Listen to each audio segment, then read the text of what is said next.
We're going to break down the 2025 Rock and Roll Hall of Fame inductees. Do you think Ozzy Osbourne will actually perform at his final show? And do you think the band Ghost ripped off Journey? All that on this week's episode of The Jesea Lee Show. Oh, oh.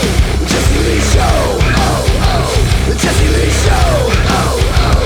The Jesea Lee Show. Jesea Lee Show. All right, welcome to the Jesea Lee Show. Well, thank you once again to Michael Stoutenger for our brand new theme music here on the show. Very much appreciated. And yeah, I will continue to mime the guitar work every single week.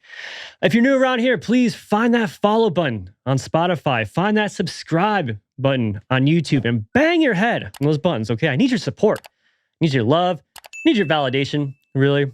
Speaking of validation, if you are listening on Spotify, please hit the 5 stars, the 5-star rating. Does a lot more for the show than you can possibly imagine. I mean, not as much as like a monetary donation would do, but you know, until you get to that point, feel free to just follow, share with your friends, and hit the 5 stars. I'm feeling a little congested today. I spent most of the weekend being pretty congested, but I'm gonna do my best not to be sniffling into the microphone, not to be coughing and sneezing. If I do, I'll try to time it out with a cool like breakdown in a song or something, so it sounds sweet, but it probably won't. Anyway, if you are new around here, what we do every week is we kind of run down all the biggest music news stories of the week, just talk about what's trending, what's going on. And the biggest story from this past weekend is the Rock and Roll Hall of Fame. They revealed who's going to be in the class of 2025. A lot of debate for the last few weeks after we got the nominees, and now we finally know. They announced it on American Idol randomly, so if you weren't watching American Idol last night because, you know, it's 2025, then you might have missed it. But they shared it on social media shortly after that. So we're going to run down who got in this year. We got Soundgarden. Obviously, I think that was a obvious choice. I think if they didn't put Soundgarden in this year, that would really upset a lot of people. So that was a good choice. Bad Company, Chubby Checker, Joe Cocker, Cyndi Lauper, The White Stripes, and Outkast, which is great. I'm glad Outkast is in because that means it gives people a chance to leave that comment that they leave every single year. Why don't they just change it to the Music Hall of Fame? That's always the, anytime a non-rock artist is inducted, that's the go-to comment. Change it to the Music Hall of Fame. So you got to get that one artist in there that kind of breaks the mold to give people a chance to make their favorite comment. We also have the Music Influence Awards going to Salt and Pepper and Warren Zevon.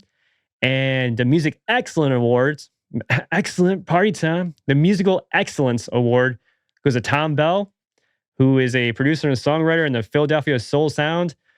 Nicky Hopkins, who is a session pianist, contributed to the Rolling Stones, the Beatles, and others. And Carol Kay, who's a prolific bassist and member of the Wrecking Crew, playing on numerous classic tracks. And the Ahmet Erdogan Award is going to Lenny Rauerker. These are a lot of words I've never heard before. He's an influential record executive and producer known for his work with artists like Randy Newman, Ricky Lee Jones. So those are kind of like the side stage awards, if you will. The main bulk, the main focus here is on the 6 headliners, which is Soundgarden, Bad Company, Chubby Checker, Joe Cocker, Cyndi Lauper, The White Stripes, and Outkast. So let's talk about the big snubs then. Who didn't get in? Billy Idol was an artist that a lot of people thought was going to get in this year, but he didn't make it. Billy Idol even made a case for himself in a recent interview with The Independent. He said people should vote for him because he's just fucking incredible. That's what he said. He said, it's pretty amazing that I went from something like punk rock in England to mainstream success in the States. He says, I was not only involved in punk, but I became a big part of the 80s new wave. And then I carried on making the music, living the rock and roll life. And Idol continued pitch. I love that he just like pitched out his his resume. Like, no, this is why I should be in. I said, I've also gone beyond what people expected, mentioning his 1993 album Cyberpunk.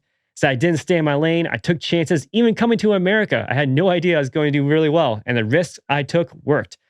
All of that shows an enterprising spirit, a spirit of rock and roll. So he really made his case, but unfortunately he did not make it. Oasis is another big snub.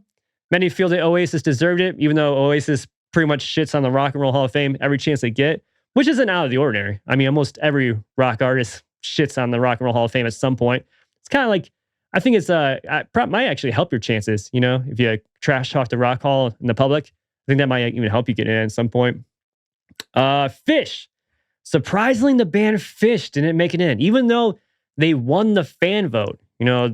Every year the Rock Hall does a fan vote, and Phish were leading the fan vote by 50,000 votes. They have 50,000 more votes than anyone else on the ballot. Although I do, however, feel like possibly Drew Carey stuffed and fluffed that ballot box. You might remember Drew Carey famously went on a big rant about a year ago about how much he loves Phish. He saw him at the Sphere. He tweeted that he would stick his dick in a blender to see Phish again. And then he went on this late night talk show and gave this super long filibuster about how much he loves Phish. So I think Drew Carey has something to do with the 50,000 votes. And he's from Cleveland too, which is where the Rock Hall is. So there's a connection there. I think, I don't know. I think Drew Carey was trying to pull one over on us. But Mariah Carey did not get in. So at least every metalhead out there can rest easy knowing Mariah Carey didn't get in. It's a shame, though, because, the ceremony is going down on November 8th, and that's roughly around the time that they start, defrosting the ice-devouring Christmas demon that is Mariah Carey. So timing-wise, it worked out. Yeah, so they did not get in. I did post a poll on my Instagram story to see what you guys thought about who should get in before the actual announcement was made, before everything was revealed. I asked you, who do you think should get into the Rock Hall for 2025? And according to this poll, 23% said Billy Idol, 53% said Soundgarden, 12% said the White Stripes, and another 12% said Oasis. So about 65% of you are probably pretty excited about the results because White Stripes and Soundgarden obviously got in. But let me know in the comments, are you stoked? Are you happy about who made it in? Are you happy about who didn't make it in? And are you actually going to be watching the ceremony on November 8th? Do you even care about the Rock Hall? That's another big whole side argument. A lot of people just don't even care about the Rock Hall. They think it's bullshit anyway. The awards are all made up. I mean, the fan vote definitely doesn't matter. I looked it up, and the fan vote, another reason why the 50,000 Phish votes didn't count, aside from the fact that they were all stuffed in there by Drew Carey, another reason why is because the fan vote, no matter how many people vote, it all counts towards one single ballot. So there's about 1,200 music executives and historians and I don't know, probably people with a lot of money that vote in the Rock Hall every year. And then all the fan votes count as one ballot versus like the 1,200 other ballots. So it's kind of like, what it is? It's kind of like that show, Whose Line Is It Anyway? It's all made up. It doesn't matter. Man, Drew Carey is pretty entwined into this whole Rock Hall thing. Wow. Anyway, on to our next story of this fantastic week. Speaking of the Rock Hall, it was Ozzy's induction into the Rock Hall last year. It kind of sparked this whole return to the stage. He's doing the Back to the Beginning concert this summer. Sorry, I keep running out of breath with I can't breathe here. Yeah. Anyway, Ozzy Osbourne is doing the very final show with Black Sabbath this summer, July, in Birmingham, UK. And Tool's Maynard James Keenan isn't super optimistic about Ozzy actually performing. Tool are one of the bands are set to play. They're set to play along with Guns N' Roses, Metallica, Slayer, just a ton more.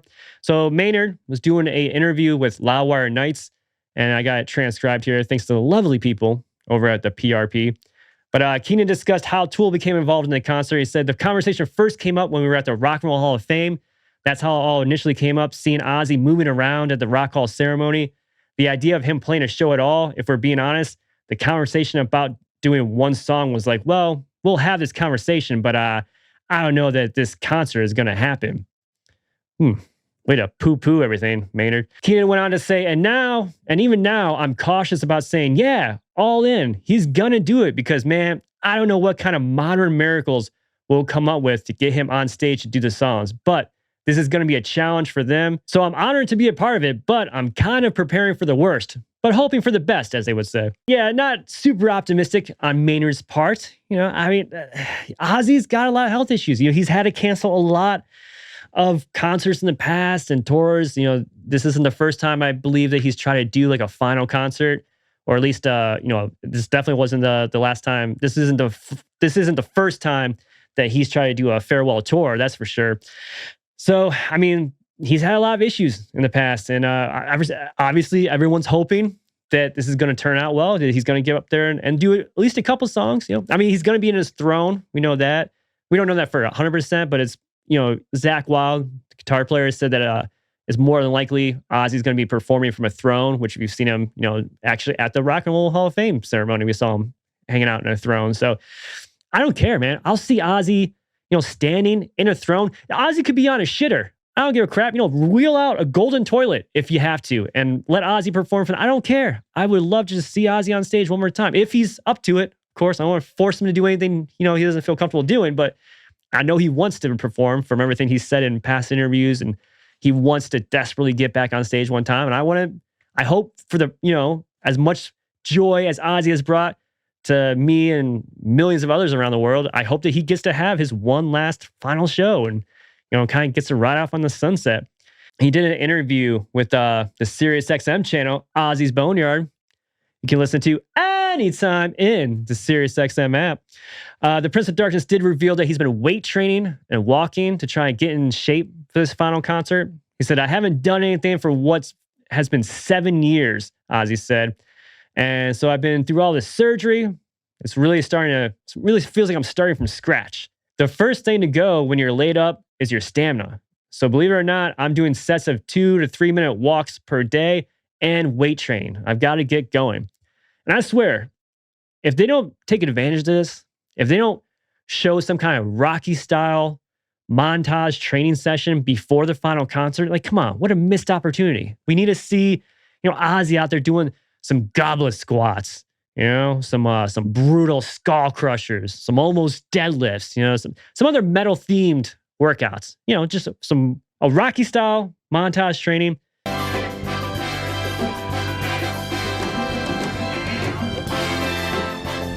And then he starts the concert. I think that's the way to go about it. But let me know, do you think Ozzy will actually perform at this final concert? Again, I'm hoping he will. I'm optimistic. Maynard James Keenan seems pretty on the fence about it. We'll have to see what all the other artists participating in. Let's get James Hetfield's thoughts. James Hetfield knows Ozzy pretty well. I'd like to know what he thinks. But let me know what you think in the comments. All right, so another big story from this past week is Ghost released their brand new album, Skeletor, which if you have not had a chance to listen to it yet, and you're a big Ghost fan, then you're lying, because there's no way you haven't listened to this record yet. It's fantastic. I really do dig it. I dig the throwback to the 80s metal and hard rock sound they're doing on this new record.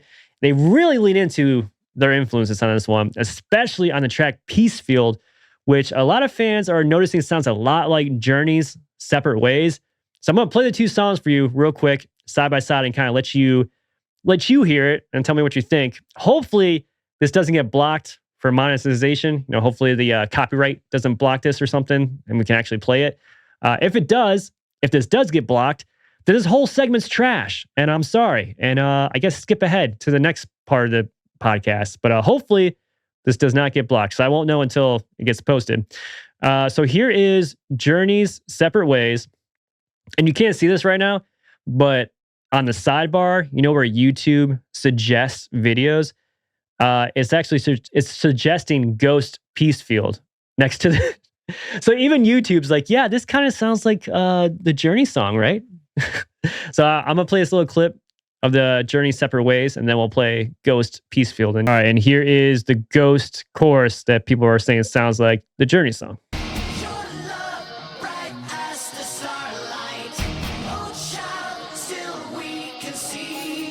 So yeah, definitely, I can definitely hear their similarities for sure. And to be completely fair, to be completely honest, the first time I heard Peacefield, that was immediately what stuck out to me.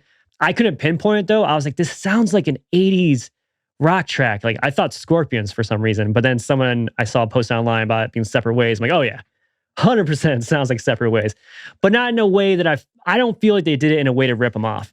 Like I feel like Ghost, they wear their influences on the sleeves a lot for this record. They wear their influences on their giant Arby's roast beef size hat, And I think it definitely sounds like the Journey song in a way that sounds influenced, but I wouldn't consider a direct ripoff. I feel like, again, I think this is paying homage to Journey a bit. I wouldn't say this. I would not say that Ghost ripped off Journey, but you can definitely catch the similarities there.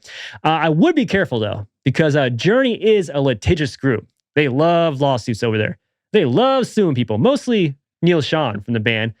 I think he sues the most, but yeah, they like to sue a lot in that camp. So I feel like Ghost should tread carefully. You know, I might get sued for even saying that. I don't know. I really hope not. Allegedly, Journey sues people. Allegedly, Journey is litigious.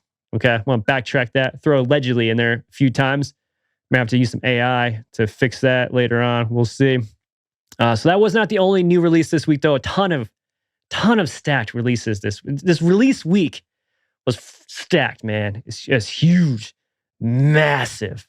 It's massive. Am I getting the point across? It was a good release week, man. A lot of good songs came out. Linkin Park dropped their new song Unshatter.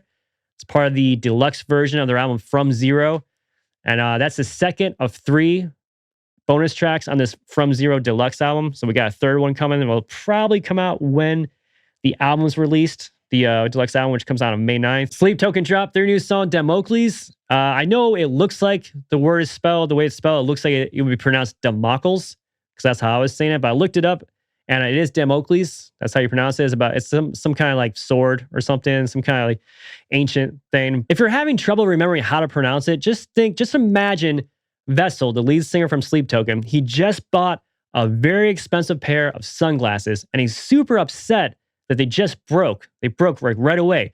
So it's like, damn, Oakleys? Damocles. That's how you remember to say it. Hailstorm dropped Darkness Always Wins. Slaughter to Prevail announced a new album and released the song Russian Grizzly in America. Daughtry, my boy, my doppelganger, my more handsome doppelganger, released his song The Day I Die.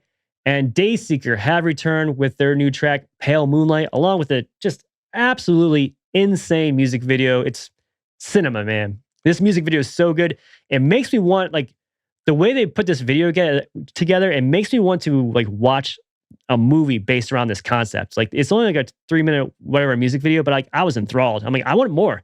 Like, I actually talked to Rory, there's the singer from Dayseeker. I talked to him on my podcast this past week, and I was like, dude, is this just like a one-off? Like, or is this part of like a ongoing story? He's like, no, this is just like one idea. I'm like, man, like I want more. So go check out that video if you haven't, and also go check out that interview I did with Rory.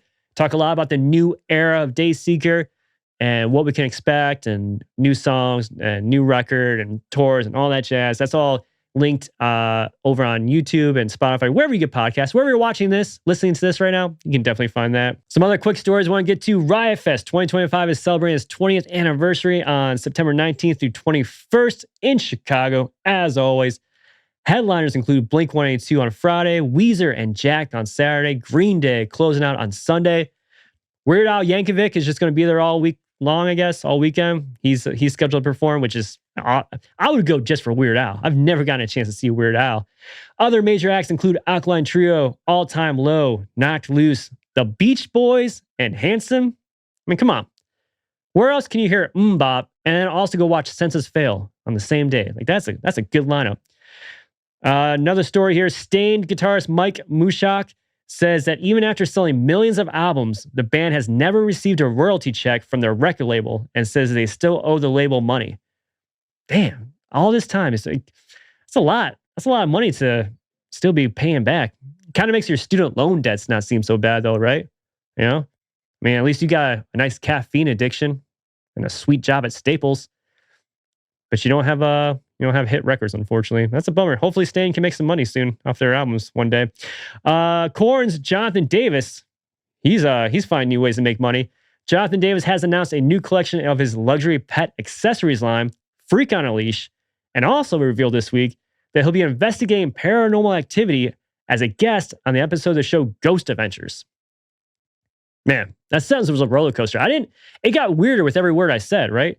Every word just got crazier and crazier. So yeah, he has a luxury pet accessories line called Freak on a Leash, and he's had that for a little while now. But he's got a new line they just dropped, and he's gonna be hunting ghosts. So pretty cool, man. Jonathan Davis is just out here completing all the side quests. Another quick piece of footage I want to show you here. A couple got married at a Cannibal Corpse show. This is crazy. Now you can see the band playing in the background. You know, they're spinning, headbanging. And if you look at the lighting over here, they're holding up some lights, some cell phone lighting. You can see the happy, the metalhead-loving newlyweds, the headbanging newlyweds are just getting their vows read right there. I'm assuming this guy in the Pantera t-shirt reading off the piece of paper, I'm assuming he's ordained, fully, and this is all 100% legal. It looks like they're singing along with the lyrics as they're, being wed as well. I do love that all the fans / wedding guests here have formed a circle pit of love going around the couple. Nice. Who's ever filmed it keeps saying he's sorry. I don't know if he's sorry that he's like in someone's way, or he's sorry because like he's trying to object to this wedding. Like, I object. I met her at a Dying Fetus show years ago, and I fell in love then.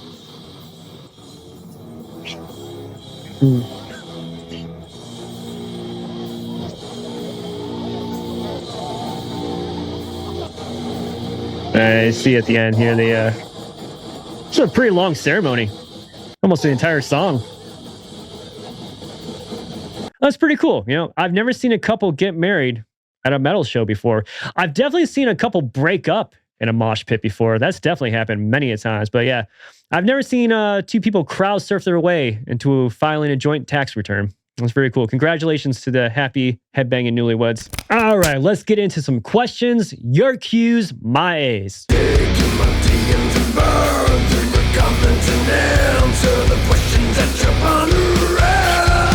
Laurie or Larry, Lari _ hope I'm saying that right. Laurie09 on Instagram said, what happened to Rock and Rumble?